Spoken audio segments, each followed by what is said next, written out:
believers. In today's video, I'm doing my August TBR. Now, I'm going to try and stick to this one because I did not stick to my July one at all. Well, I read one out of the 3 books I was supposed to read in July. So I'm going to try and stick to this one because it is the 2 books that I put on my July TBR that I didn't get to read, plus a new book that I have just been dying to read for such a long time, but its size has intimidated me. Let me show you this book. Outlander. Now I'm sure you all know Outlander from the epic series that is now out and everyone's raving about it, but I really want to read the book before I watch the series because with Game of Thrones I kept saying I'm going to read it, and then the show just got too good and I couldn't resist it, so I watched the show, and now that I've watched the series I'm getting a bit lazy. Like, I know one day I'm going to read the books, but it's like I already know what happens. I mean, I know I only know like a fraction of what happens, and in some cases that's not even what happens probably in the book, but you know, I just feel like I already know the story, so I'm putting Game of Thrones off a lot more, so I don't want to do that with Outlander. So I'm like, no, if I want to watch the show, I'm going to read the book first and I'm going to stick to it. Book first,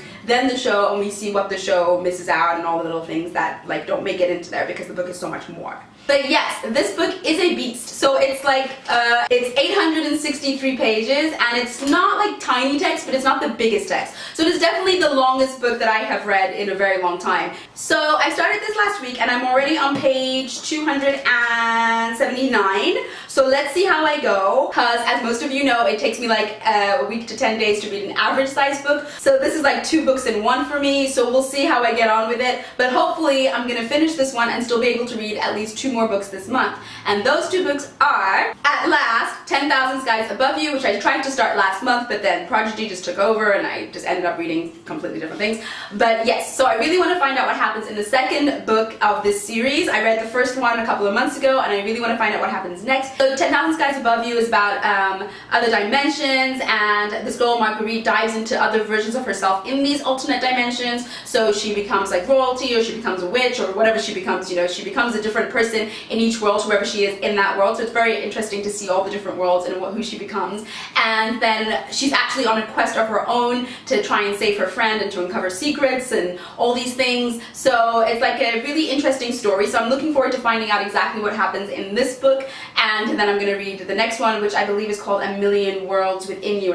And the third book, which I absolutely have to read this month, so I'm going to this one straight after Outlander. It's also a little thick, so I don't know if reading 2 thick books in 1 month is good for me when I'm not the fastest reader, but I'm gonna try because I really want to read the last of the Mortal Instruments series, City of Heavenly Fire. And this is another one, like Outlander, where I haven't watched Shadowhunters because I want to find out what happens through the books first, and then I want to watch the show. So hopefully this month I'm going to finish Outlander, and I'm going to finish the Mortal Instruments, and then I can dive into the TV shows, Shadowhunters and Outlander. So, woo! And that is all for today, the 3 books that I hope to be getting through this month. Fingers crossed so I can start watching some exciting TV shows. At the moment I'm just really watching Black Sails, which I do really enjoy, but you know, that's going to finish soon, so I need to get on Shadowhunters and Outlander pretty soon. So I need to finish these books. So fingers crossed for that. Until next time, I'll see you. Bye!